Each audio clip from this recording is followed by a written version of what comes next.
medium. I'm best and easiestly found on my website, which is my name, chriswasko.com.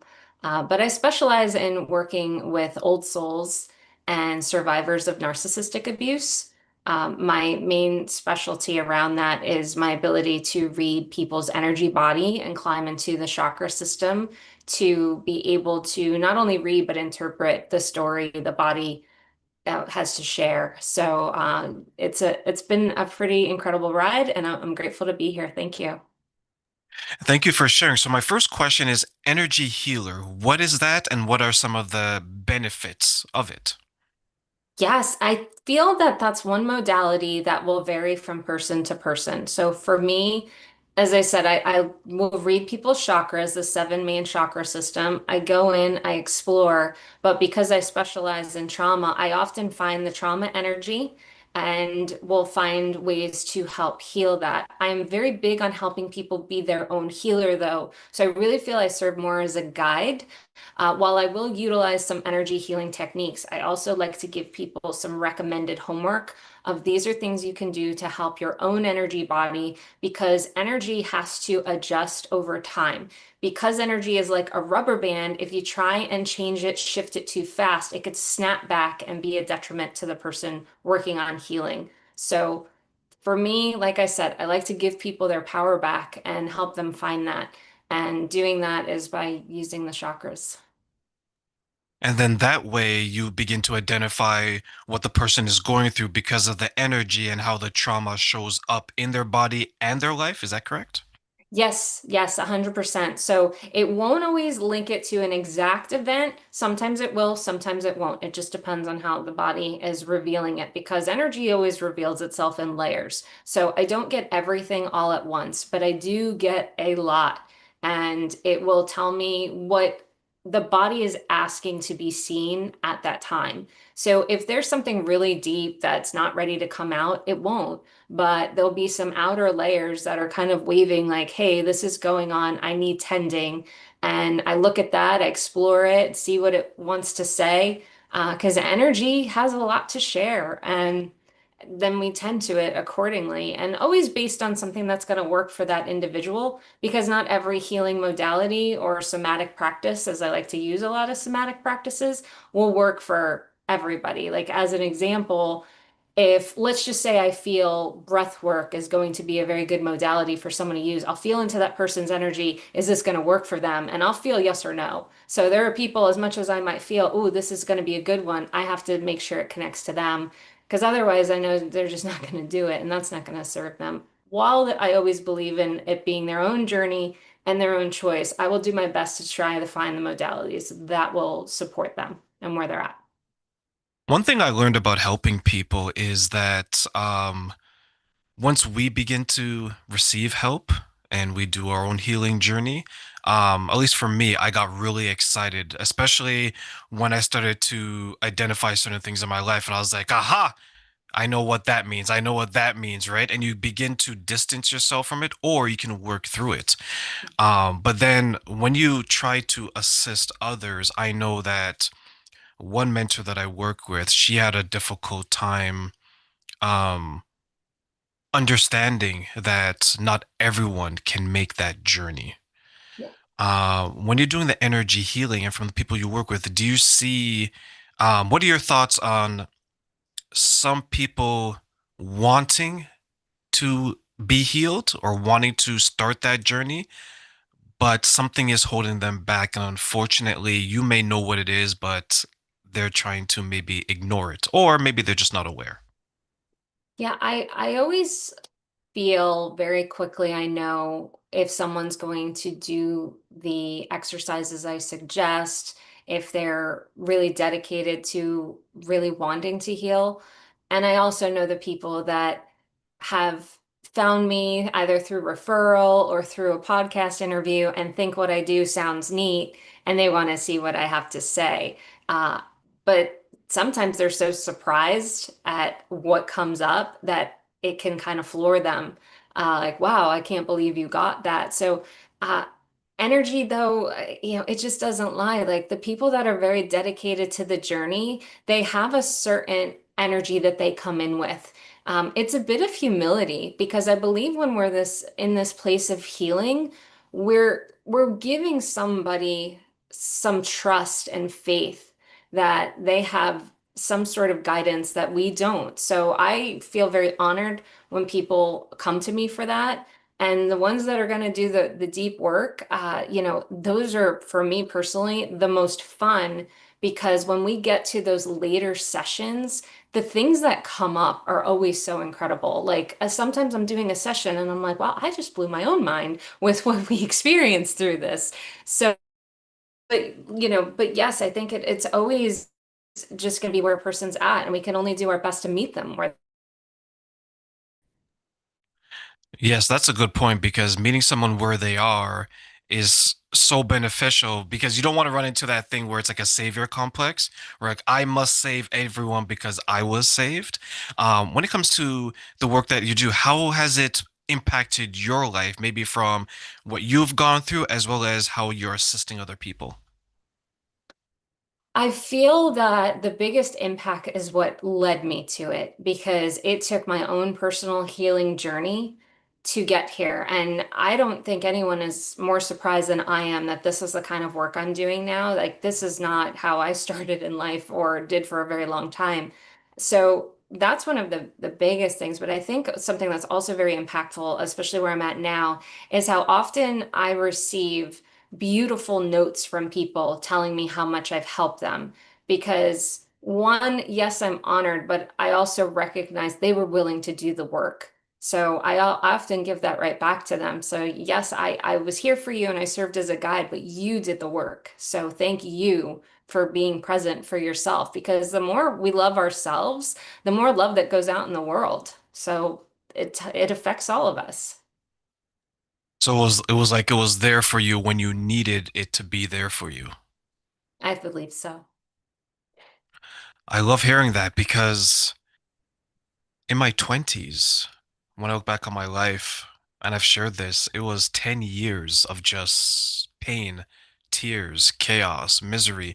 And I look back and some of the things I know now, I ask myself, how come I just didn't know it in my 20s? And the answer is you weren't meant to know it at that Yeah. time, right? And some people sit back, Train, does that mean I have to suffer for 10 years? I'm like, listen, my friends, some people suffer for 40 years, right? Right? When someone wants the journey to be shorter than it is, how can we help them?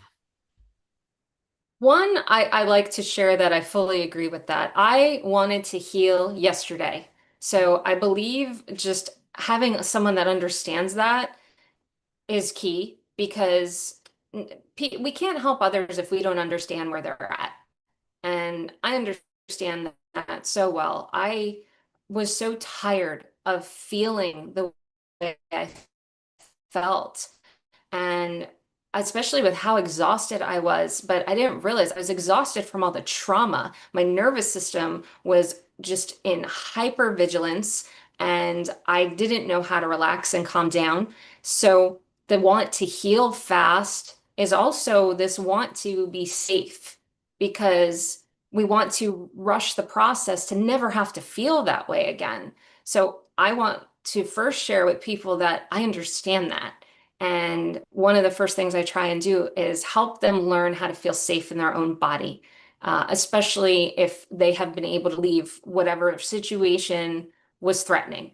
And let them know that they don't have to look for the bear anymore, and that takes some time. It takes a lot of nervous system regulation. And also letting them know that whatever time they're giving to themselves in their healing is teaching them that self-love and that they're worth it. Because oftentimes we don't recognize how much we are worth that time and effort. Is that hard for some people to see, that self-love, that self-worth, that self-value in themselves?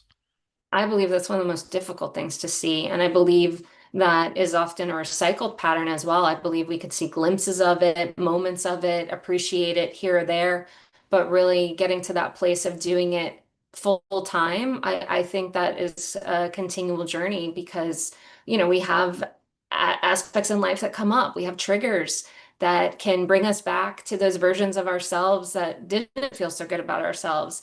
and have reminders of why. And I think we're very hard on ourselves as individuals, but I believe that's part of the journey and it's part of what we're meant to work on and through.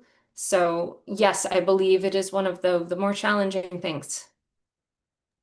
There was a former friend of mine. She was so, I want to use the word arrogant. She was so arrogant. She was so headstrong in her disrespect of other people's because life was working out for her from a financial aspect, right? And you probably seen it, Chris. Some people, the more money they get, the more they are, right? They feel like they're on top of the world. And she was hurting people left, right, and center. And people were conveying that. And she said that she didn't care. She was all about my money, because it made her feel good. And she was able to step on these people, whether it was physically, emotionally, whatever, on her way. Something happened. She wasn't able to make as much money as anymore. And all of that energy she put out in the world came back to her. So her fingers went numb. She started losing feelings in her legs, and then she was bedridden and she was having difficulty moving around. Those people who were cheering her on while she was treating people this way, they started to move away. So now the people that were supportive of her aren't there anymore. The people that she thought would be supportive aren't there anymore, who are enabling this bad behavior. And now her own body has said, hey, you need to make a drastic change. For in general, for people who's going through something like that, who wake up one day and they realize that on Monday they're on top of the world, on Tuesday they're falling down, and on Wednesday they're looking around and the people that they've damaged in some way are no longer around. How can we assist them, maybe from an energy perspective or just in general? Compassion is probably the most beautiful step we could take for someone like that because it can be challenging to let slide the behaviors that we remember and that hurt.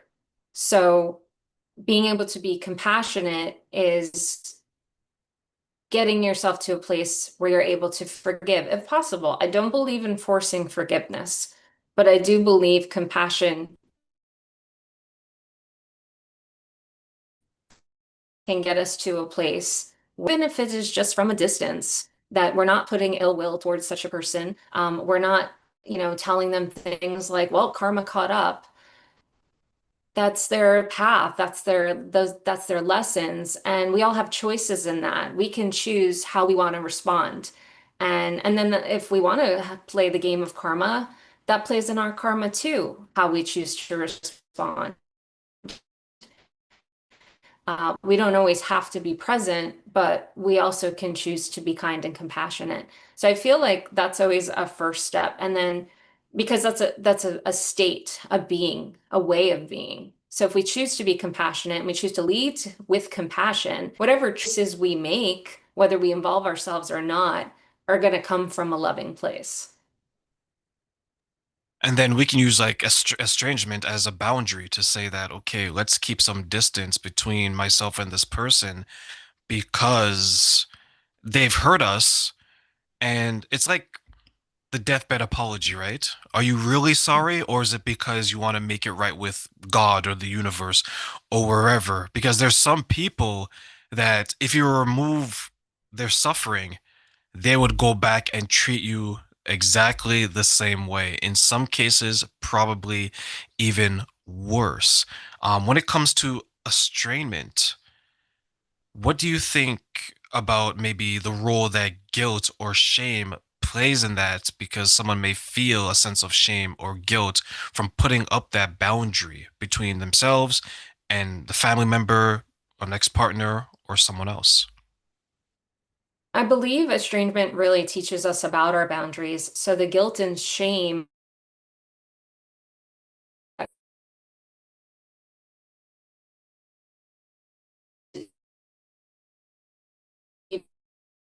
put a boundary up that you never felt safe to put up in the first place. You recognize that not having the boundary was not in any way supporting you, and you recognize the need for it. And in moving forward, oftentimes people that don't respect boundaries are the ones that aren't used to having them. And they often are the ones that get most volatile and reacting to them. And that's a them problem. Unfortunately, in some cases, it can be a safety issue. So I always think that, that has to be considered. But when it comes to estrangement, that is a boundary. It is, but it's never the first boundary. It is never the first try attempt. It is one of the last. And that's what a lot of people do not recognize, all led to estrangement. Do you think that is difficult for some people to create that boundary and maintain that boundary? Yes, I believe it is very challenging, it is very difficult. It's something I often see in the chakra system, and it's usually in the solar plexus chakra because that is the chakra of personal power. So that someone who struggles with boundaries is going to have a solar plexus that is either leaking energy or very tight in energy where it's pretty much blocked. Speak to us about the different chakras you mentioned in the solar plexus. So speak about that and elaborate if you can on the impacts of that one. Yeah, so the solar plexus, especially when it comes to narcissism, I feel like there's a very strong link there because, or any kind of aggressive personality. So if you're raised in an environment where there was a lot of abuse and that continues, it's because you have the wound in your solar plex. So it essentially, when we talk about like attracts like, we end up being in relationships with people similar to our own parents or family members. It's because if there's a wound there, it's a wound attracting. So when people get into a relationship with a narcissist, they aren't themselves necessarily a narcissist in the game of like attracts like, but they probably have a narcissistic wound that is related to childhood experiences. So now they're experiencing that wound in another relationship. So that's the like attracts like. And when it comes to the solar plexus, because it is our chakra of personal power, it's how our power is often taken away, weakened. When we talk about energy vampires, that's the solar plexus that's getting pulled from and drained. So when you're feeling tired because you've been around an energy vampire, that's where you're leaking energy from. It can be pulled from other chakras. That's just the easiest one to pull from. The heart chakra, for example, where we are better at protecting our hearts more often than not, especially if the solar plexus has been wounded. So the chakra system is very intelligent. The energy body is very intelligent. So let's just say someone has a wounded solar plexus chakra, the surrounding chakras will work to help. It will always depend on the person. So I actually had a client today. She had a wounded solar plexus chakra, and both her heart chakra and her sacral chakra had been working to support this one. So I saw in her sacral chakra, it was also depleted. And so I asked her, because sacral chakra is connected to our creativity and our sexual energy. And I felt her sexual energy was very quiet, but turns out she was going through a divorce, and her creative energy was stifled. It was just, it came like I felt this very creative woman under the surface, but not lately. So I told her this, and all I was seeing, she's like, "You're absolutely right." And then I felt in her heart chakra, it was very blocked in the sense of being guarded, but not a closed chakra kind of blockage. And I said, these two chakras have been trying to support your solar plexus for years, and it's been leaking energy. And I said, you must be exhausted. And she said, I am so tired, but I've gone through all these medical tests, and no one could come up with anything. Like everything tests normal. And I said, well, we're going to start working on this chakra and start bringing that back together because it's been leaking energy. So when you mention that it's leaking energy, is that something that the person has to be able to identify first, or is it that they have to come to you for you to identify it and then something can be done to resolve it? I am trying to help people understand it in themselves first because I believe it's a bigger problem than just one person can tend to. So I'll say yes to both of those in the sense that I want to give people that power and help them understand. But yes, also I could help them identify that. But, one example is if you are feeling very tired on a regular basis, and you are in a very challenging relationship, or you had a very challenging mother or very challenging father, very likely your solar plexus has been pulled from your entire life and you don't understand why. I always say go get checked medically. I am not a medical professional, so do what you need to in that regard. But the more our energy is affected, the more it will manifest in the body. So eventually, someone's solar plexus chakra, the more it gets drained, I notice two things tend to happen. One is they have severe adrenal fatigue. Adrenals are tend to connect to the sacral chakra, but when the sacral chakra is really feeding to try and help support a weaker solar plexus, it also drains from the sacral. So I will feel the energy of depleted adrenals. But I will never just tell someone, oh, I think your adrenals are depleted. I'll just say something to the effect of, it wouldn't surprise me if you might have some adrenal fatigue. You might want to get that checked. Um, the other thing I might see or feel is a weakened thyroid, because that makes us also very tired. The pull down effect when the throat chakra is affected, and it's often connected to an autoimmune disease. So when I get into the throat chakra, I might see that it's very tight, and that usually tells me we already have some sort of thyroid, probably diagnosis at that point, and or a condition that they've been aware of, or something to that effect, because the energy has caught up, because it's always related to something like they had their voice stifled, they were criticized for speaking up, that it's not safe to speak their mind, or they struggled to say the right thing. There's always elements of that. So energy and the medical stuff eventually align in what one has created for the other, and kind of has this pattern. I could speak for myself in this. I once had a thyroid condition. I had Hashimoto's thyroiditis, and one of my first steps towards healing that was removing myself from the people that were ultimately making me sick, because it was a lot of abuse and a lot of trauma, and not having them in my life anymore was my first step to healing and allowing my body that space. At the time, I didn't know I was going to be able to heal that, but the fact that I was able to, I recognize is because all the work I did to heal the trauma.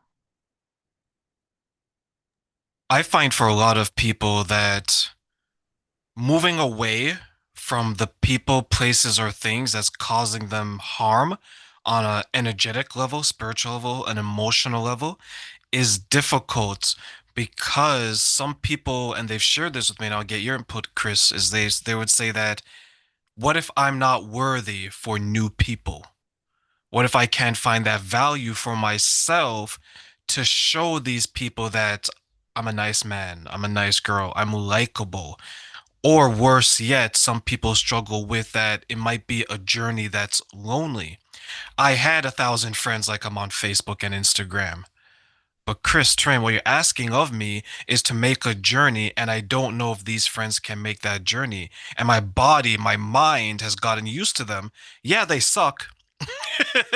Right? Yeah, they're causing me stress, but I know that they won't kill me. Over here now is unknown, unfamiliar. What if I don't survive the journey? What if I'm not good enough? What do you think happens to someone where they're wanting to make their journey, they're having self-worth issues, and now they're second guessing if they can make it? Well, I believe in any type of journey like you're discussing, the biggest part of it is going on the other side of fear, because it's terrifying because you don't know. It's unknown. And especially if you've already been in a traumatic relationship, traumatic environment, your body is hardwired to expect the worst. So of course, change is going to feel scarier than what you know, because at least what you know to a degree is going to feel safe. But what if it could be better? What if it could be different? Because you took it upon yourself to discover if that could be there. And for me, I can say it was more of a protection for my children. I cut off people that were abusive and that could potentially harm them. So a lot of times it comes down to that feeling of having no choice. So then it's even scarier, I feel, because it's just it's more abrupt. I feel like having more of the time to decide might have been better, but also it kind of catapulted me. So I feel like in some ways life does catapult us, and it's allowing ourselves that journey.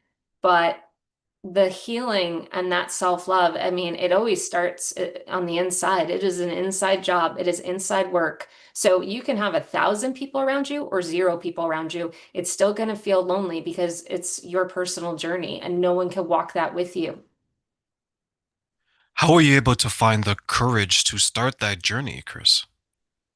Motherhood, 100% gave me the courage because it wasn't about me anymore. It was for them. So where I couldn't stand up for myself, it just something in me gave me the strength to stand up for them, but not right away. I can say for a while I was a coward. The people I cut off were my parents. My dad had at one point hit my oldest child when he was only 2 years old, and that should have been my time to walk away. But I had a very difficult time saying goodbye to my parents. I didn't want to lose my parents, and I chose to forgive. And took another 8 years, and he threatened to hit my husband.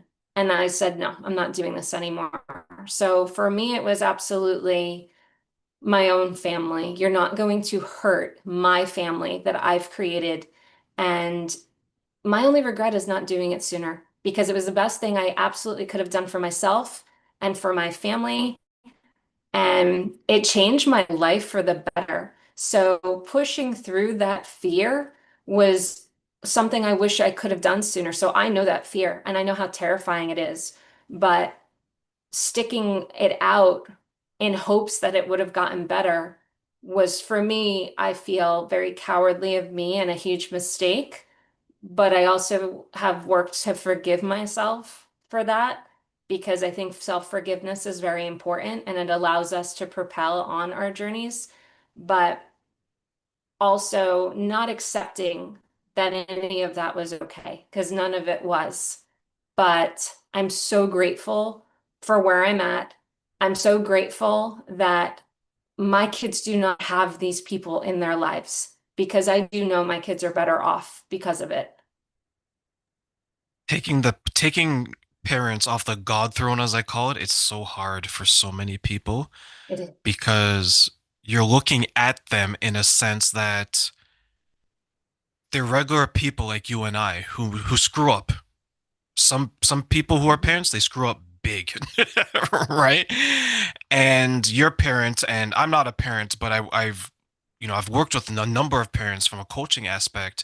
When parents screw up big, it impacts their children, and a lot of times their children go out in the world, and their children will screw up even bigger, right? And I'm glad that you're able to see that, and you should be applauded, even though it may have taken you longer than you wanted it to, but that's you looking back, right? I'm pretty sure when you left it, you're like, this is the moment because you were ready on in whatever sense you were ready for, and that takes courage. And parents out there, that's like one of the best superpowers to have. I'm doing this for myself and my children, or better yet, I'm doing this for my children. Ultimately, is going to do it for myself. When you made that step forward and said, I need to change my circumstances, did you always think you're going to end up where you are today? No, no, no. I can first say one, I had no idea. And I didn't even care. It was more of just this escapism. I want to feel safe. I want to protect my children because when you've been raised in a very volatile environment, as I did, even when you leave the environment, you're still looking for the danger. What are my parents going to do to me? How are they going to try to hurt me? And they did do some things that were extremely hurtful. And I felt like I couldn't hide enough when it came to them. And it was very, very challenging at first. But over time, as I healed, my nervous system calmed down. I felt peace for the first time in my life. And I had no idea what peace was. And I was like, wow, I'm no longer looking over my back anymore or my shoulder to see, what threat might be there. I'm not scared anymore. That in itself was a gift. But what I also recognize is how all of my trauma muted all my intuitive abilities. So suddenly I started seeing people in spirit. Uh, I didn't know what was going on at first, but it was like everything within me became heightened. At the time, I didn't know it was because I was able to regulate my nervous system. The more regulated our nervous systems are, the more connected we are to spirit. So while it may seem like I have a superpower, we all have the ability. It's just a matter of getting to that point of regulation. It's like we're walking around and we're not listening to it. 100%. Most of us are not. We're in kind of a form of static and haze. And life does that to us. Our school system, our news system, our government system, it all keeps us in kind of a little bit of a trance, if you will. A lot of subconscious mind control and, breaking out of that. And so many people are doing now. We're in this mass awakening, and people are going to do it in their own way, and that was my way. It was through getting out of a very traumatic situation. Heal. The people that you work with, do you see some of them struggling to get out of it and stay out of it? Yes. Yes. I actually have had a lot of people come to me right at the brink of divorce and then meet with me through the divorce and after, because that's that heightened time. That's when the fear is most prevalent, because I deal a lot with narcissism. I have a lot of clients that, especially now, find me through referral because I have a friend that went through divorce and I was a go-to. And usually I am a last resort. Like I always recommend to people, like, go to therapy, go to things that, I do work similar to therapy, but, if they're looking for any kind of like medical diagnosis, that's not my job. But I do like to help people understand narcissism, understand the nervous system, what kind of trauma responses they are having and exhibiting in their body, and how the body performs accordingly, and to guide them. If they are in a heightened response, and that does happen, especially if they're going through the court system, that happens a lot, and I try and help them through that. And it's one of those things I almost wish I didn't have as much experience in, but for whatever reason I'm meant to. The court systems are starting to catch up in terms of understanding this kind of trauma. Uh, because it is a form of PTSD, but it's CPTSD, so it's very subtle. And narcissists are really good at walking into court and looking very charming and sounding very charming and hiding all their usual tendencies. So I really try and help people get through that because it can be very, very frustrating to see someone highly narcissistic putting on that charm, that mask that we tend to understand in narcissism, when we know what's behind the mask and we're often scared of it because we've seen what comes of it. So I do try my best to help serve as a guide and help people feel as safe as they possibly can, or refer them to different avenues to feel, especially if there's domestic violence. When someone comes to you, let's say if I were to come to you, Chris, and I say, Chris, this is exactly what's going on in my life. I'm with a narcissistic partner. it's affecting my health. My body's starting to tell me all these messages. It was whispering, now it's shouting, so I can't ignore it. What are some of the early steps that you would help me with to help me work through that? I would help you calm your nervous system. So depend on what modality might work for you. You know, just as an example, I feel breath work is one of the best modalities, calmest ones for people to start with. So I will even often say, I actually had a client just last week. I felt breath work in every one of his chakras because as I'm in chakras and I feel trauma and I feel a modality, something will come up. Well, it was consistent. Every single one was breath work. But at the same time, I'm hearing clairaudiently, he's not going to do it. He's not going to want to do it. So I basically plant the seed, like, listen, this is what your body is speaking to of what will really work for you.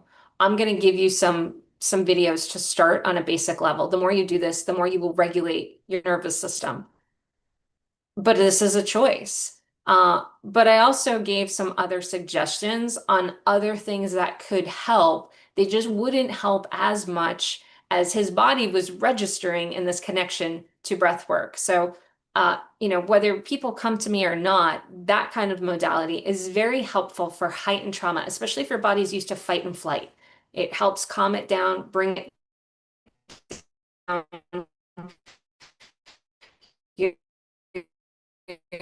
You're working with really calming that vagus nerve to breathe. Usually when you're in fight or flight, you're not breathing. And if you are, it's very shortened. You're not filling up your lungs. You're definitely not filling up your stomach. So you're really just having these very, very short kind of stress breaths, as I call them. It's all in your shoulders. So those kind of people tend to be very tight in the neck, the shoulders, trapezius area. So that's where I like to tell them is this is what can help you. So when they start recognizing that, like when I basically say, you're all tight in here too, right? And they're like, yes, absolutely. I was like, start breathing in there. I'm like, what do you mean breathe in there? I'm like, when you're breathing, feel the breath in that area, feel your body and be intentional about putting it in that area. So it's always dependent on the person because we all respond differently, our bodies work differently, but so many of these modalities are very supportive, even in little ways. So I always say too, if you feel guided to start somewhere, do that. There's probably a reason, and but I can even say as